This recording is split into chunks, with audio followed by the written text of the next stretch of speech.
En el nombre del Padre, y del Hijo, y del Espíritu Santo. Amén.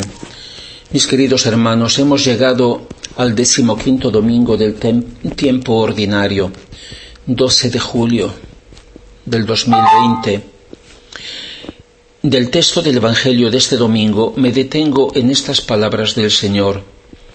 Se le acercaron entonces sus discípulos y le dijeron: ¿por qué les hablas con parábolas?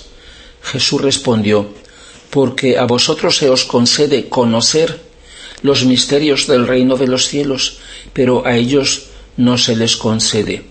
Así que al que tiene se le dará y tendrá en abundancia, pero al que no tiene se le quitará incluso lo que tiene. Por eso les hablo con parábolas, porque mirando no ven, y oyendo no oyen y no comprenden. Y así se cumple en ellos la profecía de Isaías que dice: oirán pero no comprenderán, mirarán pero no verán, porque el corazón de este pueblo se ha endurecido. Se han vuelto duros de oído y han cerrado los ojos, para no ver con los ojos ni oír con los oídos y no entender con el corazón y convertirse, y que yo los sane. Pero dichosos vuestros ojos porque ven y vuestros oídos porque oyen. En verdad os digo, muchos profetas y justos han deseado ver lo que vosotros veis y no lo han visto, y escuchar lo que vosotros escucháis y no lo oyeron. Las parábolas son mensajes de Dios envueltos en un ejemplo, en una narración o en una cosa creada por Dios.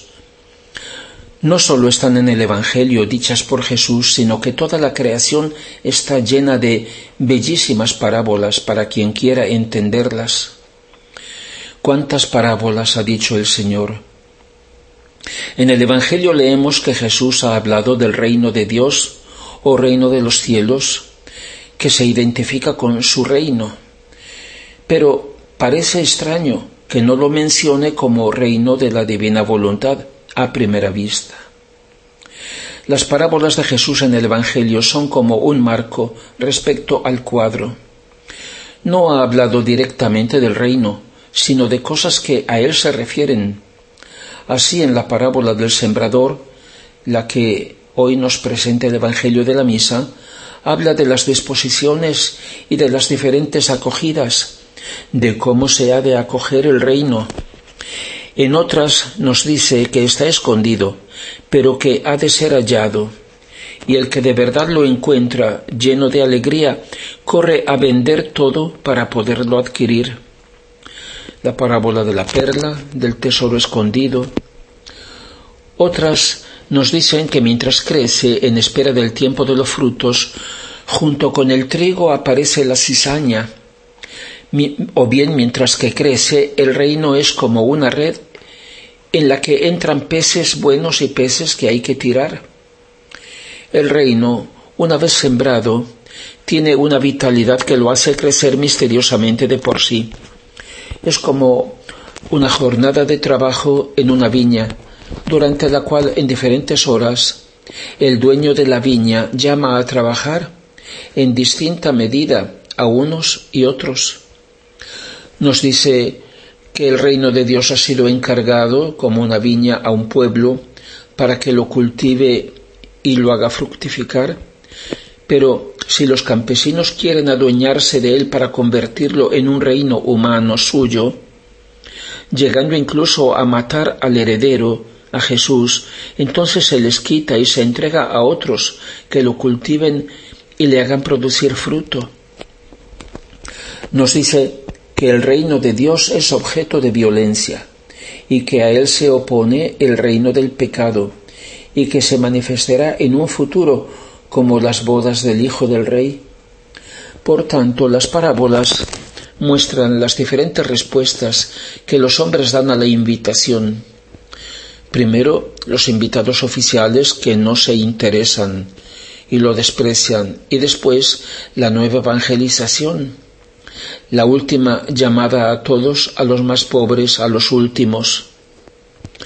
Que por tanto, a la pregunta ¿cuándo vendrá el reino de Dios?, la respuesta es que se cumplirá en el momento de la venida gloriosa del Señor, como él dice, después de haber recibido el título de Rey, y en proporción al fruto que han producido sus servidores fieles, les hará reinar, a uno sobre 10 ciudades, a otro sobre 5, a otro sobre 2, etc. En una palabra, todo lo que el Señor dijo, que leemos en los Evangelios, es en función de su reino, como preparativos para su cumplimiento y como disposiciones para acogerlo. En la Anunciación, el ángel dijo a la Santísima Virgen que su Hijo reinará en la casa de Jacob y su reino no tendrá fin. A Pilato, Jesús le aclaró que su reino no es como los reinos de este mundo, confirmando que Él es Rey, para eso ha venido al mundo. Y a los apóstoles les habló del reino de Dios en aquellos 40 días que estuvo con ellos después de resucitar y antes de su ascensión al cielo. Sin embargo, la enseñanza de Jesús en el Evangelio no pasó de ahí. El por qué lo explica Jesús en los escritos de la sierva de Dios Luisa Picarreta. Le dice: hija mía, cuando yo vine a la tierra, todas las criaturas eran analfabetas en las cosas del cielo. Y si yo hubiera querido hablar del fiat, es decir, de su querer divino, y del verdadero vivir en él, habrían sido incapaces de comprenderlo, si no conocían el camino para venir a mí. La mayor parte eran cojos, ciegos, enfermos. Tuve que descender en los despojos de mi humanidad que cubría ese fiat que quería dar, hermanarme con ellos, hacerme como todos, para poder enseñar las primeras nociones rudimentales, el ABC del fiat supremo, y todo lo que yo enseñé, hice y padecí, no fue sino preparar la vía, el reino y el dominio a mi voluntad. Esto es lo normal en nuestras obras, hacer las cosas menores como preparación para las cosas mayores. Y en otro capítulo le dice: pues bien, ¿de qué te extrañas que en vez de manifestar antes los frutos de mi querer, te los he manifestado a ti después de tantos siglos? Si el árbol aún no se había formado, ¿cómo podía dar a conocer sus frutos? Todas las cosas son así. Si se ha de poner un rey, no se corona al rey si no se forma antes el reino, el ejército, los ministros, el palacio. Por último se corona. Y si se quisiera coronar al rey sin formar el reino, el ejército, etc., sería un rey de burla. Ahora bien, mi voluntad debía ser corona de todo y cumplimiento de mi gloria por parte de la criatura, porque sólo en mi voluntad puede decir todo lo he cumplido. Y yo, encontrando cumplido en ella todo lo que quiero, no sólo le hago que conozca los frutos, sino que la alimento y la hago llegar a una altura tal que supera a todos. Dios dijo a Moisés: daré gracia a quien yo quiera dar gracia, tendré misericordia de quien yo quiera tener misericordia. Y a Luisa le dice: parecerá sorprendente e increíble a algunos todo esto, y entonces debería dudar de mi potencia creadora. Y además, cuando soy yo el que lo quiere, que doy este poder, cesa toda duda. ¿Acaso no soy libre de hacer lo que quiero y de dar a quien yo quiero? A nosotros, mis queridos hermanos, nos ha dado esta gracia extraordinaria de haber podido conocer los escritos de Luisa, de conocer los misterios del reino de los cielos, precisamente el reino de la divina voluntad que le pedimos al Padre en la oración. Del conocimiento nace el aprecio, el amor y la posesión. Por eso, como dice el Señor, al que tiene se le dará, al que tiene el conocimiento le dará la posesión y tendrá en abundancia, pero al que no tiene se le quitará incluso lo que tiene. Es decir, al que tiene ojos que ven y oídos que oyen, le será dado y tendrá en abundancia, pero al que no tiene, porque ha endurecido el corazón y no quiere entender ni convertirse, le será quitado incluso lo que tiene. Pero entre toda la humanidad, qué fortuna es la nuestra, qué predilección de amor Dios nos ha reservado y qué responsabilidad tenemos, porque a quien mucho se le ha dado, mucho le será pedido. Dichosos vuestros ojos porque ven y vuestros oídos porque oyen, nos dice el Señor. En verdad os digo, muchos profetas y justos han deseado ver lo que vosotros veis y no lo han visto, y escuchar lo que vosotros escucháis y no lo oyeron. Sabían que quedaba todavía una promesa, un don de gracia aún más grande. ¿Y qué no habrían dado por conocerlo, por verlo y escucharlo? San Pedro dice: poned toda esperanza en aquella gracia que se os dará cuando Jesucristo se revele. Y San Juan dice: todavía no se ha manifestado lo que seremos. Sabemos que cuando se manifieste seremos semejantes a Él, o sea, volveremos a ser a su divina semejanza, porque lo veremos tal y como Él es. Y para que no quede duda, dice poco más adelante, para que como es Él, así seamos nosotros en este mundo. Es evidente que nos hallamos ante algo nuevo, la revelación y la apertura del reino de la divina voluntad. El Señor le dice a Luisa: ¿has visto lo que es vivir en mi querer? Es desaparecer, es entrar en el ámbito de la eternidad, es penetrar en la omnipotencia del Eterno, en la mente increada, y tomar parte en todo y en cada acto divino, en la medida que a una criatura es posible.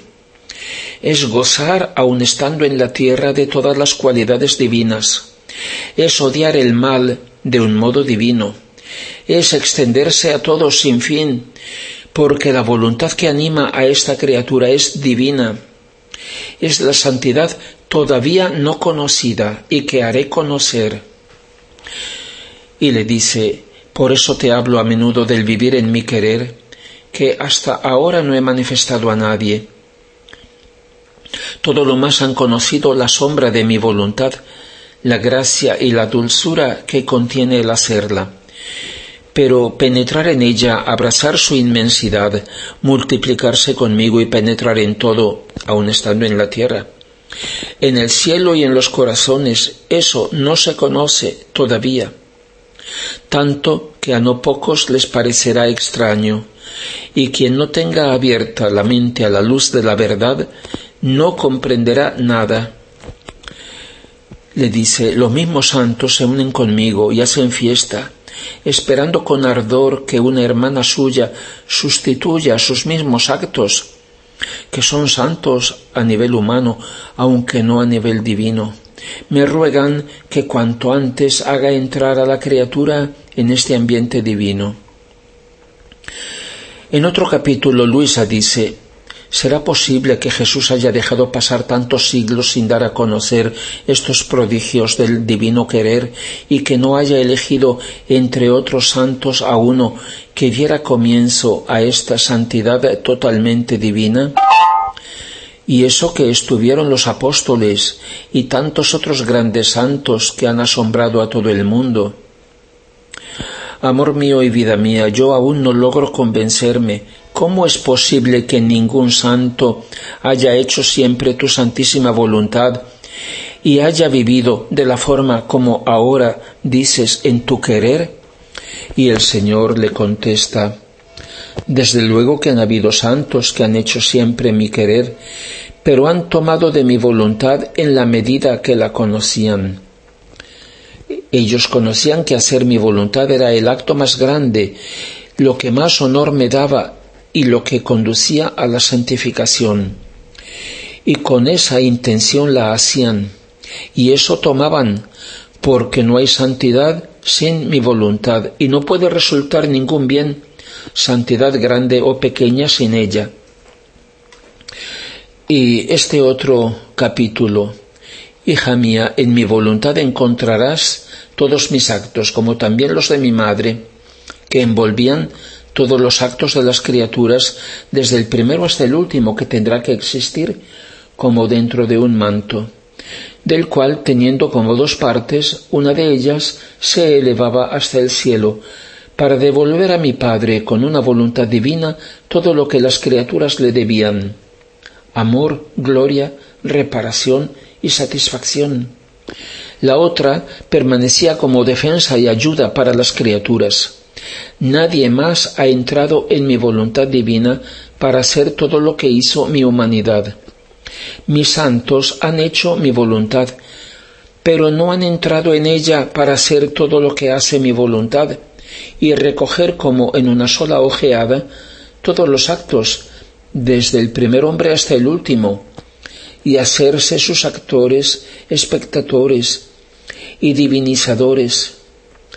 Con hacer mi voluntad no se llega a hacer todo lo que mi eterno querer contiene, sino que desciende limitado a la criatura en la medida que la criatura puede contenerlo. Solo quien entra dentro de él se ensancha, se difunde como luz del sol en los eternos vuelos de mi querer, y encontrando mis actos y los de mi madre añade el suyo. Mira en mi voluntad, ¿acaso hay otros actos de criatura multiplicados en los míos que llegan hasta el último acto que ha de cumplirse en la tierra? Fíjate bien, no encontrarás ninguno. Eso significa que nadie ha entrado. Estaba reservado abrir las puertas de mi eterno querer solo a mi pequeña hija, para unificar sus actos a los míos y a los de mi madre, y hacer que todos nuestros actos fueran triples ante la suprema majestad para bien de las criaturas. Ahora, habiendo abierto las puertas, pueden entrar otros, con tal que se dispongan a un bien tan grande. Por lo tanto, mis queridos hermanos, ya ha llegado el tiempo en que podemos entrar en el reino de la voluntad divina para tomar posesión del mismo, en la medida que lo conozcamos y nos dispongamos. Que lo conozcamos y nos dispongamos, quitando el obstáculo, el corazón endurecido, como dice el Señor, o sea, nuestro propio querer humano, para dar vida en nosotros a su querer divino. Gloria al Padre y al Hijo y al Espíritu Santo, como era en el principio, ahora y siempre, y por los siglos de los siglos. Amén.